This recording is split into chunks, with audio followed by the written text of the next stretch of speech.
चिड़ियाघर। शांति का नाम तो शांति था, पर वो हर समय घर में अशांति मचाकर रखती।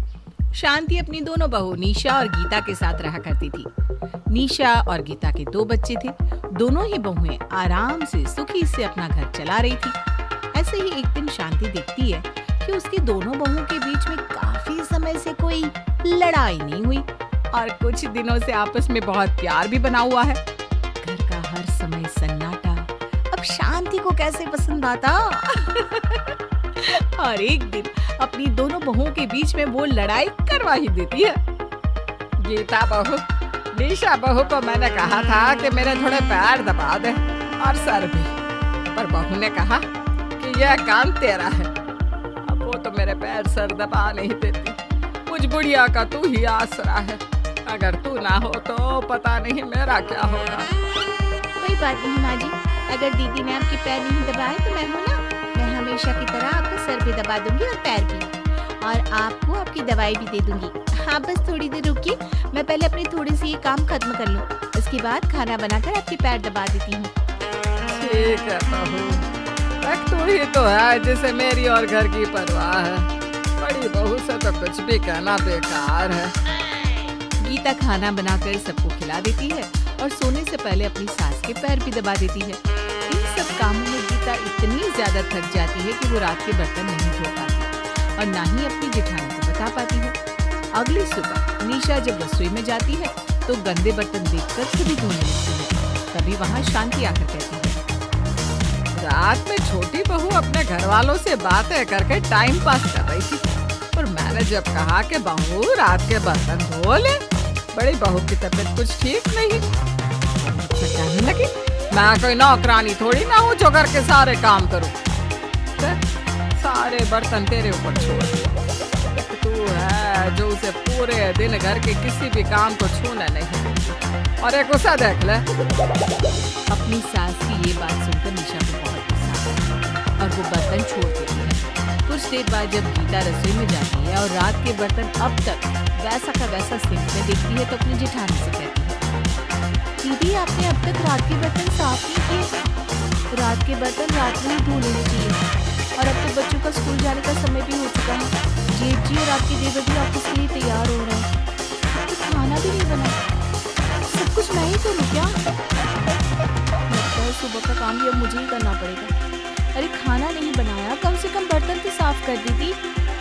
गीता, अगर तुम घर की नौकरानी नहीं हो तो मैं भी घर की नौकरानी नहीं हूँ।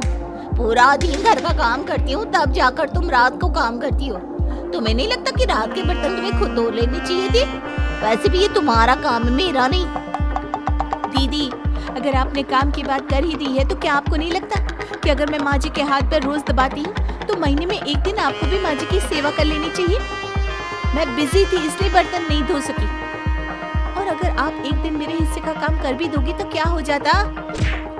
इस तरह से शांति अपनी दोनों बहू के बीच में लड़ाई करवा देती है। दोनों बहू की लड़ाई देखकर शांति तो खूब मजे लेती है। लड़ाई होने के बाद दोनों देवरानी जेठानी एक दूसरे से बात नहीं करती, ना ही एक दूसरे के काम करती है। वही दूसरी ओर निशा और गीता के बच्चों में तो अब भी प्यार था। दोनों के बच्चे अब भी स्कूल जा रहे थे, एक साथ खा रहे थे और एक साथ स्कूल का काम भी कर रहे थे। बहू के बच्चों को एक साथ देखकर आशा को ये बात बताती है, और अब वो बच्चों के बीच में भी फूट डलवाने लगती है। अरे अर्नब बेटा, तो खुशी के साथ कैसे खेल सकता है? खुशी की माँ ने तेरी माँ को कितना परेशान किया है, जानबूझकर घर के काम नहीं करता और तेरी माँ से घर के काम करवाती है। आखिर जिसकी माँ तेरी माँ को इतना परेशान करे, तू उसके साथ कैसे खेल सकता है बेटा? अब बिल्कुल सही कह रही है दादी। चाची हमेशा मेरी माँ से लड़ती है और मेरी माँ को रुलाती रहती है। अब मैं खुशी से कभी बात नहीं करूँगा जब तक खुशी की मम्मी मेरी मम्मी से माफी नहीं मांगती। शांति छोटे से बच्चे को भी नहीं छोड़ती और उसे भड़का देती है, जिस वजह से अब अर्नव खुशी से बात नहीं करता। अपने भाई की नाराजगी से खुशी बहुत उदास हो जाती है और तभी वहाँ शांति आकर खुशी को भी भड़काती है। मेरे प्यारे बेटे, इतनी उदास क्यों है? जैसी माँ वैसा बेटा। उस की माँ भी तेरी माँ को नौकरानी बना कर रखती है और तेरा ये निकम्मा भाई भी हर समय बेवजह तुझसे लड़ता है। अरे लड़ाई तो तुम दोनों की माँओं के बीच हुई है। पता नहीं ये अकल मुआ क्यों तुझसे मुंह फुलाए बैठा है। अरे जरूर इसकी माँ ने इसे सिखाया होगा। दादी, भैया बहुत गंदे हैं। अब से मैं भैया से बात नहीं करूंगी और ना ही बड़ी मम्मी से। खुशी भी अर्नव से नाराज हो जाती है। अब बच्चे भी आपस में ना तो बात करते हैं ना ही साथ में खेलते हैं। यहाँ तक कि बच्चों के ऊपर शांति की बातों का इतना बुरा प्रभाव पड़ता है कि बच्चे अपनी चाची और बड़ी मम्मी से भी बात नहीं करते। बच्चों का ये रवैया देखकर शांति के पति नीरज को शांति पर बहुत गुस्सा आता है। शांति, तुमने ये सही नहीं किया। तुम अक्सर दोनों बहुओं के बीच में लड़ाई करवाती हो और उनकी फैमिली में इंटरफियर करती हो। यहाँ तक तो सब कुछ ठीक था, पर अब तो तुमने बच्चों को भी परिवार के खिलाफ कर दिया। आप चुप रहिए जी, मैंने कुछ नहीं किया। मैंने बस सबको सही आईना दिखाया है। अरे छोटी बहू करती ही क्या है, और बड़ी बहू ने कभी मेरी सेवा की क्या? और बच्चे भी तो माँ पर ही गए हैं। चुप करो शांति, पता नहीं कैसी माँ हो तुम जो अपने ही बेटे के परिवार को तोड़ने पर लगी हो। देखो, मैं तुम्हें समझा देता हूँ, अब अगर तुमने इस तरह के घर में लड़ाई करवाई या बच्चों में फूट डलवाने की कोशिश की तो मैं तुम्हें वापस गांव भेज दूंगा। फिर रहना अपने बेटों के साथ उनके घर में। नीरज शांति को फटकार लगाता है। पति की फटकार खाने के बाद शांति कुछ दिनों तक तो शांत हो जाती है और नीरज अपनी दोनों बहुओं के बीच का क्लेश खत्म कर देता है। तुम दोनों ही बहुत अच्छी हो। अरे किस्मत वालों को ऐसी बहू मिलती है। पर तुम क्यों अपनी सास की बातों पर विश्वास करती हो और आपस में लड़ती हो? जिस घर में 4 बर्तन होते हैं उस घर में खनखनाहट तो होती है, पर इसका मतलब यह तो नहीं कि तुम दोनों एक दूसरे से रिश्ता ही तोड़ दो। दोनों अगर इसी तरह से नाराज होगी तो बच्चों पर बुरा प्रभाव पड़ेगा, क्योंकि तुम दोनों आपस में बात नहीं कर रही, तो बच्चों ने भी आपस में बात करनी बंद कर दी है। पर परिवार के लिए पुरानी बातों को भूल जाओ।